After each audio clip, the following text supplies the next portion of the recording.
Admiral Korzak turned away from the viewport as the Vraxian dreadnought completed its bombardment of the Zendari outpost.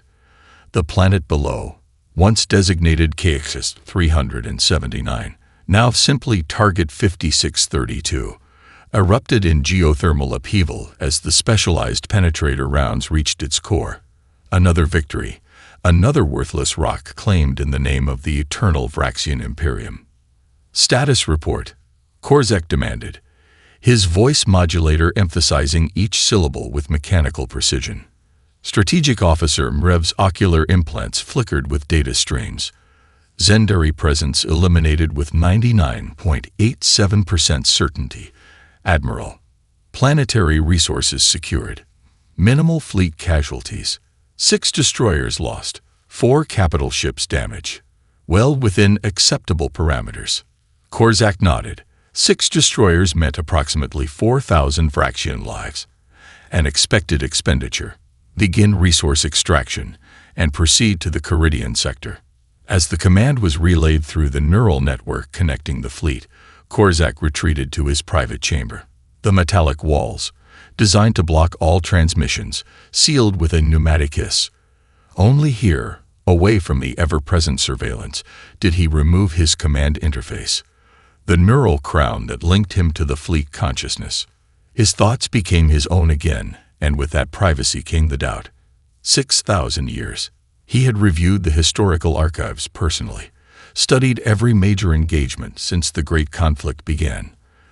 The strategies had evolved, the weaponry had advanced beyond comprehension, but the fundamental nature of the war remained unchanged.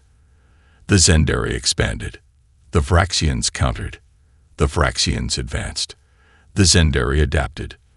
Like a cosmic dance between predators, beautiful in its precision and utterly pointless in its perpetuation. Korzak activated a hidden compartment in his chamber wall.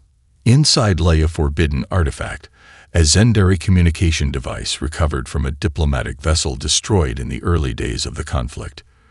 For centuries, it had been passed among a secret lineage of Vraxian commanders, each adding their observations to an encrypted file. Korzak's predecessor had given it to him with a simple message: question everything.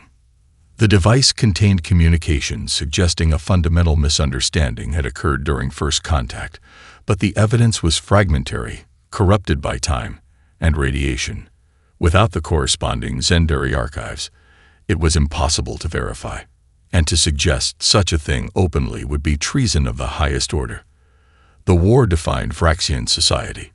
It justified the rigid hierarchy, the biological modifications forced upon each generation, the absolute authority of the military council. A notification flashed across his neural implant. The Galactic Council had dispatched another peacekeeping fleet, their 15th attempt in the last cycle alone. Predictable and futile. The Council races, for all their supposed wisdom, refused to understand that the Vraxian-Zendari conflict had transcended its original purpose. It had become self-sustaining, a perpetual motion machine of destruction fueled by generations of hatred and institutional momentum. Korzak replaced his command interface, feeling the familiar sting as neural connections reestablished. The doubt receded, buried beneath layers of conditioning and duty. Another day, another battle. Another worthless victory in a war without end or meaning. Meanwhile, across the galaxy, on a blue-green planet circling an unremarkable yellow star, Dr. Eliza Chen made the final adjustments to humanity's first functional warp drive. Her team had succeeded where generations of physicists had failed, creating a stable wormhole capable of transporting matter faster than light. "It works," she whispered, watching the test probe disappear and reappear 50 million kilometers away. "It actually works." None of the celebrating humans in the control room realized they had just changed the course of galactic history. Their achievement would soon carry them beyond their solar system, into a galaxy defined by an eternal war. A war they would bring to an unexpected end. Captain Alina Reyes stood her ground as Thela Vorn, the crystalline ambassador, shifted her facets in what the diplomatic briefing had indicated was a gesture of dismissal. The council chamber's vastness made Rice and her small human delegation feel even more insignificant. A deliberate architectural choice, she suspected. Your species has barely mastered rudimentary warp technology. Thilavorn's translation matrix converted her harmonic resonances into Earth standard.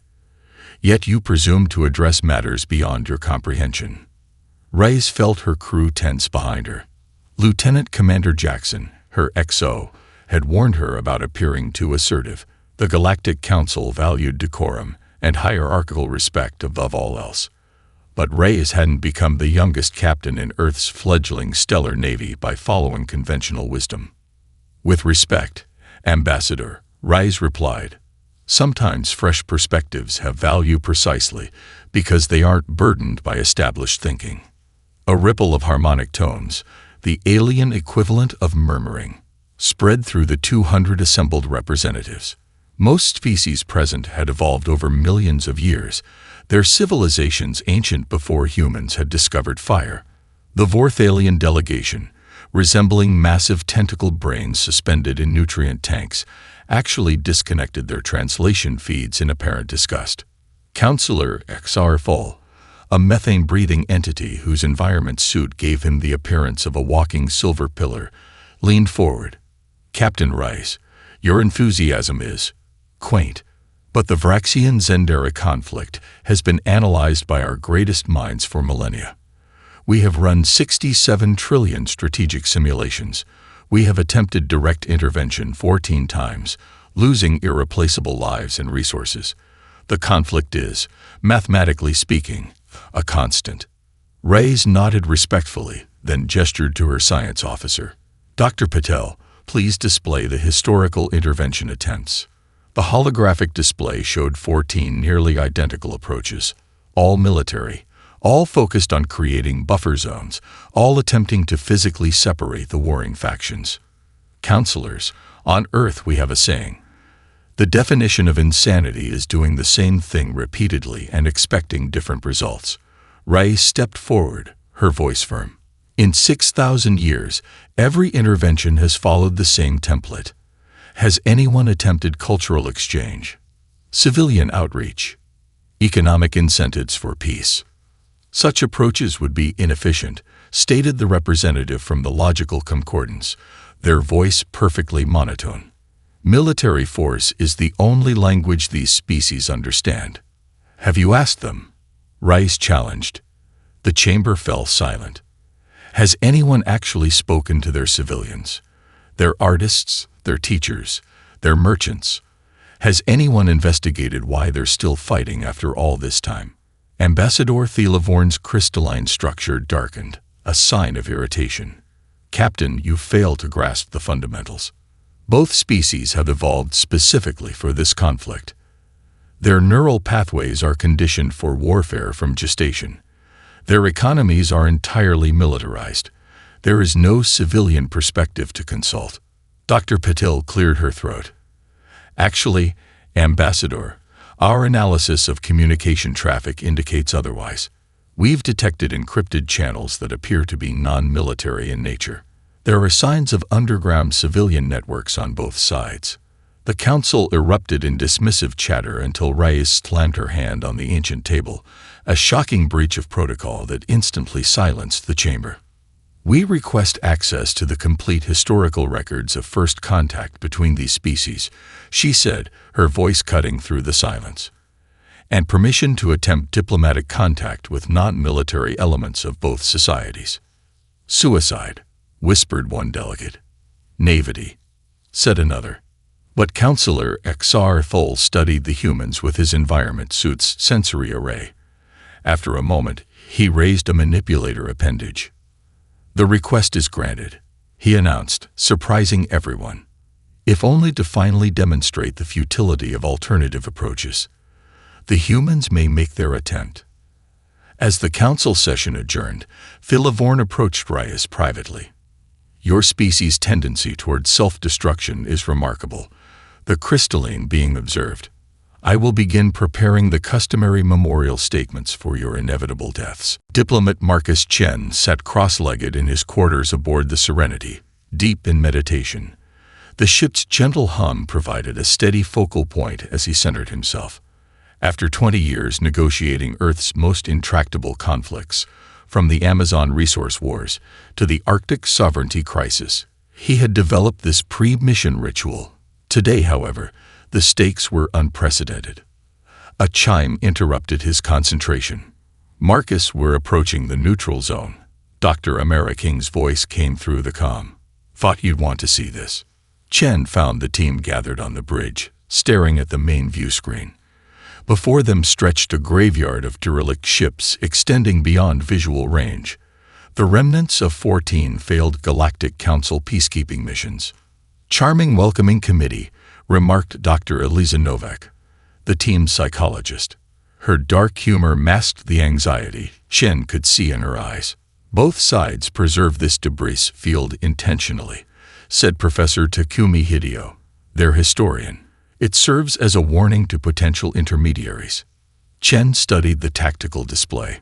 "How long until we reach the first Vraxian colony?" 3 hours, replied Lin Wei, their pilot, "assuming we're not intercepted."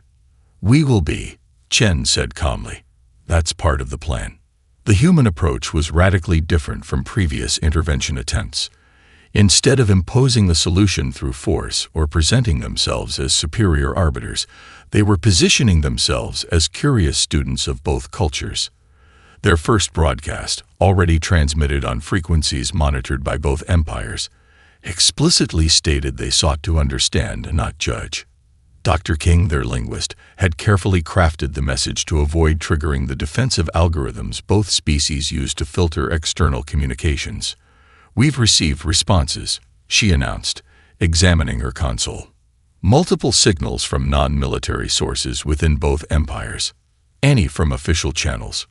Chen asked. "Nothing yet," King replied. "But that's expected. The underground networks are more nimble.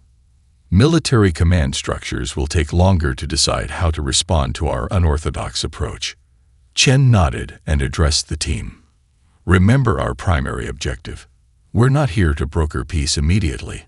That would trigger immediate rejection. We're here to ask questions no one has asked in 6 millennia. Assuming we live long enough to ask them," Novik muttered. The scanner alert sounded. A Vraxian patrol vessel had changed course to intercept them. "Incoming transmission," announced Y. The view screen flickered, revealing a Vraxian officer. The universal translator struggled momentarily with the dialect before converting the harsh sounds to Earth standard. "Unidentified vessel, you have entered restricted space. Identify immediately or face destruction." Chen stepped forward. "This is the Earth diplomatic vessel Serenity. We come seeking cultural exchange with both Vraxian and Zendari peoples." The Vraxian commander's cranial ridges flushed purple, a sign of surprise according to their briefing materials. "Cultural exchange." "Yes," Chen replied, maintaining perfect composure. "We are scholars studying galactic civilizations. We wish to learn about Vraxian art, literature, philosophy, and daily life. Aspects of your society rarely seen by outsiders." A long pause followed. The Vraxian officer's implants flickered as he presumably consulted with superiors. "You will follow our escort to Outpost Krell 9 for inspection," the officer finally responded. "Any deviation from course will result in immediate destruction." As the transmission ended, Chen allowed himself a small smile. "Phase 1 complete. They're curious enough not to destroy us outright." "Is that our metric for success now?" Novik asked dryly. "In a 6,000-year war zone," Chen replied. "Absolutely." Meanwhile, across the conflict boundary, a similar exchange was occurring with a Zendari border patrol. The humans' unprecedented approach, asking to speak with teachers and artists rather than military commanders, had created exactly the confusion they needed to gain entry to both societies.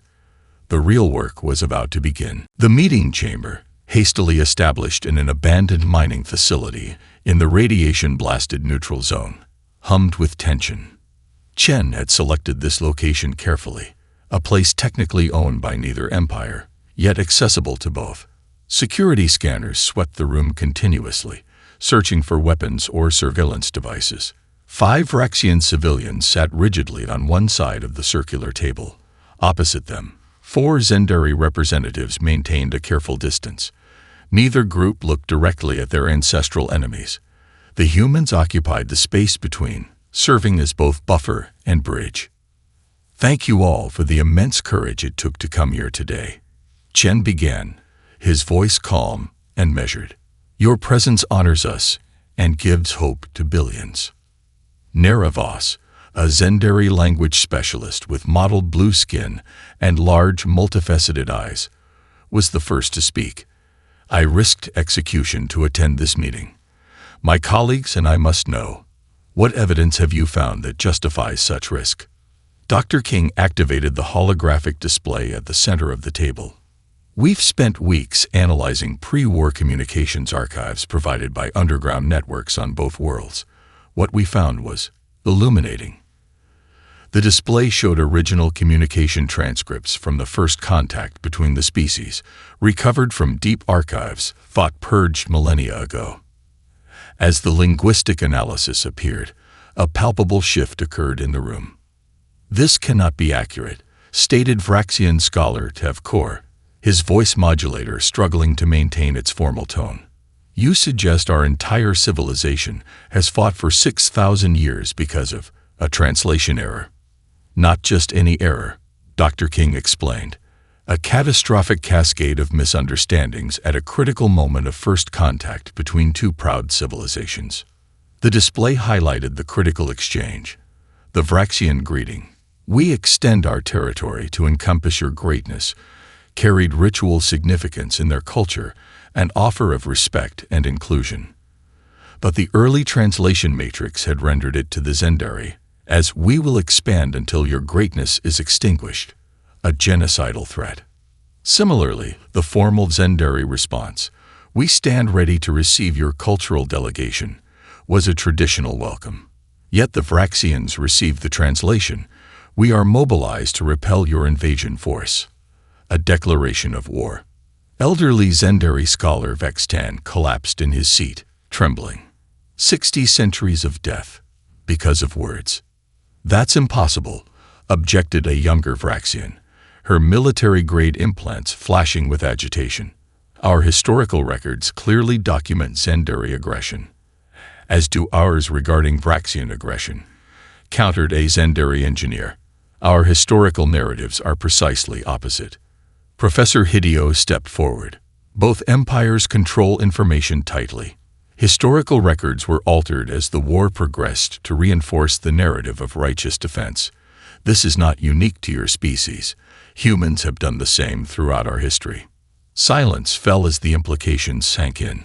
Generations of hatred, trillions of deaths, entire worlds reduced to ash, all potentially stemming from a simple misunderstanding, then perpetuated by institutions that benefited from endless conflict. Krelvor, a young Vraxian activist, had been silently recording the proceedings with an implanted camera. "The military councils will suppress this information," she said finally. "They must. It threatens their very existence." "Which is why we won't be presenting this to your military leaders," Chen replied. "Not directly." All eyes turned to him. "Your peoples deserve to know the truth," Chen continued. "Not as an accusation, but as an opportunity. We have a proposal for how to share this information across both empires simultaneously, in a way that honors the sacrifices of generations, while opening the door to a different future." The mixed group of lifelong enemies leaned forward, united for the first time in 6,000 years by a shared emotion: hope. For 3 days, the human team worked without rest, collaborating with their Vraxian and Zendari allies in a race against time. The underground representatives had returned to their respective worlds, each carrying pieces of the transmission plan. Military intelligence on both sides had already detected the unusual meeting, but had not yet determined its purpose. "The broadcast needs to be simultaneous across both empires," Chen explained as the team refined their presentation. If one side receives it before the other, military leadership will have time to spin it as enemy propaganda. Dr. Novak, who had been studying psychological profiles of both species, shook her head. We can't just present the facts. 6,000 years of conditioning won't be overcome with logic alone. Agreed, said Dr. King. We need to create an emotional bridge, something that bypasses their analytical defenses. Captain Reyes, who had joined the diplomatic team from the council, suggested the solution. Start with the children. The final presentation began not with historical analysis or linguistic evidence, but with a simple montage. Vraxian and Zendari children's artwork, collected from schools and community centers on both worlds. The drawings showed strikingly similar themes: family, home, and in many cases, dreams of peace depicted by children who had never known anything but war.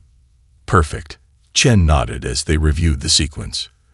It establishes common ground before challenging their core beliefs. The broadcast continued with parallel narratives from both civilizations, ordinary people describing lives shaped by endless conflict. A Vraxian grandmother recounted losing 4 generations of her family to battle. A Zendari physician described treating radiation poisoning in children born near the front lines. The stories mirrored each other so precisely that without visual cues, viewers couldn't tell which empire the speakers belonged to. Only after establishing this emotional foundation did the presentation reveal the linguistic analysis of the original translation error. This is where military censors will try to cut the broadcast, warned Krelvor, their Vraxian ally who had returned with critical transmission codes. We've identified 7 potential countermeasures. Wei, working with a team of Earth's best information security specialists, had prepared for this. We've developed adaptive algorithms that will route around blocks in real time. They can shut down one transmission path, but we'll have 17 others already active. The broadcast was scheduled for the Galactic Standard Time that corresponded with peak viewership in both empires. As the countdown reached 0, Chen took a deep breath. Begin transmission. Across both empires, public information screens normally displaying military propaganda suddenly switched to the human broadcast. Private communication devices received unexpected emergency alerts directing users to the transmission. In orbit above major worlds, reprogrammed maintenance satellites became temporary broadcasting stations. Military sensors scrambled to block the signal, but the human team had anticipated every countermove. Each attempt to silence the broadcast simply opened new transmission vectors. The message spread like wildfire through communication networks designed for war, but now carrying hopes for peace. In the central plaza of the Vraxian capital, thousands gathered before the enormous public screens, watching in stunned silence. A similar scene played out in Zendari cities across their territory. The broadcast reached military vessels at the front lines, research stations in remote systems, and civilian enclaves hidden deep within fortress worlds. For the first time in recorded history, both civilizations received identical information simultaneously, not filtered through military intelligence or twisted by propaganda, but direct and unaltered. As the evidence of the catastrophic translation error appeared on screens across both empires, Chen turned to his team. Now we wait. The truth is out there. What happens next depends on how deeply 6,000 years of hatred has been etched into their collective consciousness, and how quickly their military leaders move to suppress this information, added Captain Reyes, checking security alerts from their monitoring systems. We've just made ourselves the most wanted individuals in 2 interstellar empires. The peace rally on Vraxia 9, a mining colony in the outer territories, had drawn an unprecedented crowd. Captain Alina Reyes walked among the gathered Vraxians, her diplomatic immunity badge prominently displayed. The human broadcast had aired 3 days earlier, and its effects were rippling through both empires faster than anyone had anticipated. Colony Administrator Trev Lar, a civilian official whose authority had always been subordinate to military oversight, addressed the crowd from a hastily constructed platform. We demand verification of the historical records. We demand open communication. with Zendari civilian authorities. The crowd's approval vibrated through the ground beneath Raya's feet. Security forces stood at the perimeter, their loyalty visibly divided between their military commanders and their own communities. Ray scanned the rooftops, a habit from her peacekeeping days on Earth. A glint of metal caught her eye. Training took over before conscious thought could form. "Down," she shouted, lunging toward a Vraxian female and her offspring standing near the platform. The sniper's plasma bolt sizzled through the air where she had stood a moment before. Instead, it struck Raya's shoulder, burning through her diplomatic uniform and into flesh. The distinctive scent of charred human tissue filled the air as she collapsed, shielding the Vraxian mother and child with her body. "The humans saved Krelvor," someone shouted. The crowd surged toward Reyes as security forces cornered and captured the assassin. A member of the Eternal Guard, the military's elite enforcement division. Through waves of pain, Reyes registered the significance. Krelvor, the Vraxian activist who had helped spread their message. The assassination attempt wasn't random. It was targeted suppression. Colonial medical technicians surrounded her, applying emergency Vraxian coagulant that turned her red blood cobalt blue. "Hold still, human. Your physiology is different from ours." Across both empires, the image spread instantly. A human bleeding blue-tinged blood after taking plasma fire meant for a Vraxian peace activist. Embedded in the visual data was Reyes' biometric signature, confirming her identity as one of the humans responsible for the controversial broadcast. The assassination attempt backfired spectacularly, transforming skepticism into outrage across Vraxian territory. Similar scenes were playing out in Zendari space as hardliners tried desperately to maintain control through force. On the Vraxian Central Command vessel, Grand Marshal Krell received reports of widespread insubordination. "Order the Third Fleet to execute Plan Terminus. We will end this war with a decisive victory before this contagion of doubt spreads further." 3 of his generals exchanged glances before one spoke. "Grand Marshal, Plan Terminus would result in unacceptable civilian casualties on both sides. We recommend." Krell's sidearm discharged 3 times in rapid succession. The generals collapsed, their neural implants sparking as life functions ceased. "Does anyone else wish to recommend alternatives?" Krell asked the remaining command staff. Silence fell over the bridge until Lieutenant Commander Vex stood from his tactical station. "I do, Grand Marshal." He removed his command interface, dropping it to the floor. "I refuse to participate in the slaughter of billions based on a lie." One by one, other officers removed their interfaces. Within minutes, Krell found himself surrounded by his own honor guard, their weapons raised. "This is treason," Krell hissed. "This is awakening," replied Vex. Across the conflict zone, aboard the Zendari flagship Eternal Vigilance, Commander Zyvex of the First Fleet received the order to execute their version of a final strike. Her response, broadcast on all military channels, was succinct. "No, this ends today." Throughout both fleets, command structures fractured as the truth spread. Ships powered down weapon systems. Communication channels long restricted open between opposing vessels. The rigid hierarchies that had sustained millennia of war crumbled in a matter of hours. In her medical bed on Vraxia 9, Rise drifted in and out of consciousness, unaware that her blood, spilled in defense of an enemy's child, had become the catalyst for the very peace she had risked everything to achieve. The diplomatic chamber aboard the human vessel Concordia hummed with an energy that was part tension, part disbelief. 2 weeks had passed since the broadcast and Captain Ray's injury.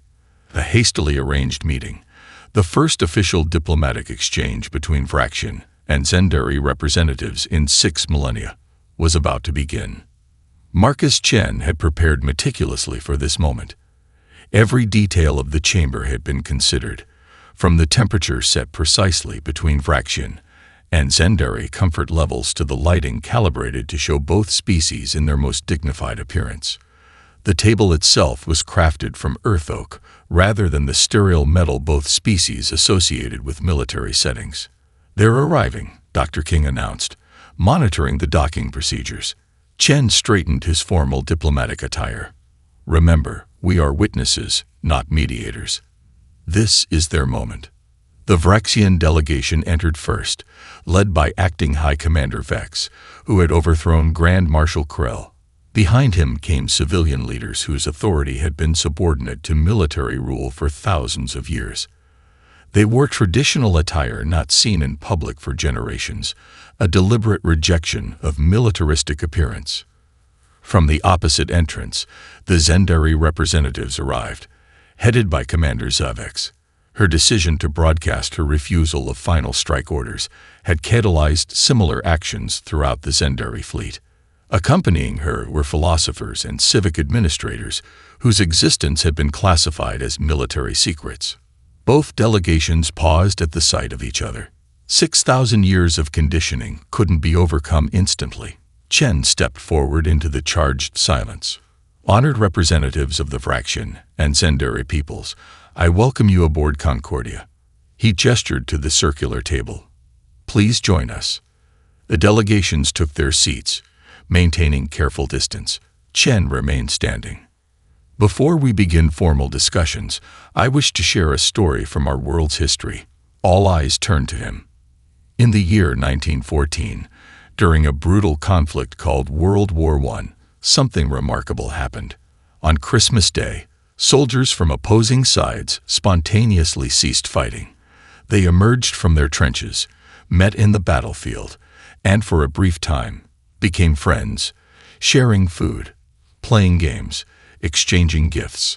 Then, following orders, they returned to killing each other for 4 more years. Chen paused, making eye contact with each delegate. Your peoples have shown greater wisdom than mine. You recognize the futility in a single moment rather than continuing for years more. This speaks to the fundamental strength of your civilizations. His framing, casting the piece as a demonstration of wisdom rather than an admission of error, provided the psychological bridge both proud species required. Subtle shifts in posture indicated the effectiveness of his approach. The document before you, Chen continued, indicating the holographic text hovering above the table, has been drafted with input from civilian and military authorities from both empires. It avoids terms like mistake or error, instead acknowledging the discovery of new historical context that allows for honorable conclusion. High Commander Vex spoke first. The cost has been beyond calculation. Worlds razed, generations lost, civilization stunted. Commander Zivex nodded. Yet we cannot reclaim the past. We can only determine our future. The formal reading of the ceasefire document began, article by article, each representing a step toward dismantling the vast machinery of perpetual war. As discussions progressed, the initial tension gradually diminished. Delegates who had entered as bitter enemies found themselves united in the monumental task of imagining peace. When the time came for signatures, Chen made a final gesture that would be remembered for generations. We request that human names be placed at the bottom as witnesses rather than mediators. This achievement belongs to your peoples alone. The Vraxian and Zendari representatives exchanged glances, perhaps the first moment of genuine understanding between their species in 6,000 years. 5 years after the ceasefire, Ambassador Elena Reyes stood at the observation deck of Harmony Station. The massive structure, jointly constructed by Vraxian and Zendari engineers, orbited the first world selected for collaborative restoration, a planet once designated only by targeting coordinates, now named New Beginning. The reconstructed shoulder joint where the plasma bolt had struck occasionally ached, particularly when she was tired. Zendari medical technology had saved her arm, but some neural pathways would never fully recover. She considered it a small price to pay. Ambassador, they're ready for you, her aide informed her. Reyes nodded, taking a final moment to observe the activity below. Vraxian atmospheric processors worked alongside Zendari terraforming arrays, healing a world that had been a battleground for centuries. Scientists who once developed weapons now collaborated on ecological restoration. Military vessels retrofitted as construction platforms moved in synchronized patterns, their weapon systems replaced with terraforming equipment. The transformation extended beyond this single world. Throughout the former war zone, joint development projects flourished. Ancient enemies now shared technology, resources, and cultural exchanges. The process hadn't been without setbacks. 6 millennia of hatred couldn't be erased overnight, but the progress exceeded everyone's most optimistic projections. The Galactic Council chamber looked markedly different from Reyes' first visit. The hierarchical seating had been redesigned based on human diplomatic principles, creating a more egalitarian arrangement. Representatives from previously marginalized species now participated actively in discussions. Human diplomatic techniques were taught to council representatives, who had finally recognized that technological advancement without emotional intelligence created dangerous blind spots. As Reyes took her position at the speaker's platform, she surveyed the assembled delegates. Ambassador Thela Vorn, who had once predicted her inevitable death, now served as her strongest ally on the council. Distinguished representatives, Reyes began. 5 years ago, humanity entered galactic society as an unremarkable species from an unremarkable star system. Today, I stand before you not because of our technological prowess or military strength, but because we offered something equally valuable: perspective. The chamber, once dismissive of human contributions, listened attentively. Advanced technology without emotional intelligence is like a ship without navigation. Powerful but directionless, she continued. In your quest for advancement, many of your civilizations enhanced your capabilities, but overlooked the power of questioning established narratives. The most sophisticated algorithm cannot replace empathy, and the most powerful weapon cannot substitute for understanding. Reyes gestured to the holographic display, showing the progress of restoration efforts. The Vraxian-Zendari reconciliation demonstrates that no conflict is truly eternal, no division truly unbridgeable. Humanity's gift to the galaxy isn't technological. It's the reminder that progress means nothing without compassion. As she spoke, across the former war zone, millions of Vraxians and Zendari gathered for the 5th annual Day of New Understanding. In city centers and rural communities, in orbital habitats and deep space outposts, they released bioluminescent lanterns that transformed the scared skies into rivers of light. Each lantern bore the name of someone lost to the war and the phrase, written in both languages, "Never again through understanding, not force." On the restored world below Harmony Station, Vraxian and Zendari children, the first generation to know peace, attended mixed schools where they learned each other's languages from the beginning, ensuring no translation error would ever again lead to catastrophe. They studied the war not as a glorious struggle, but as a tragic mistake born of misunderstanding and perpetuated by fear. And in history lessons across both civilizations, they learned of humans, a physically unimpressive species who changed the course of galactic history not through superior firepower or technology, but by asking a simple question that no one had thought to ask in 6,000 years. Why?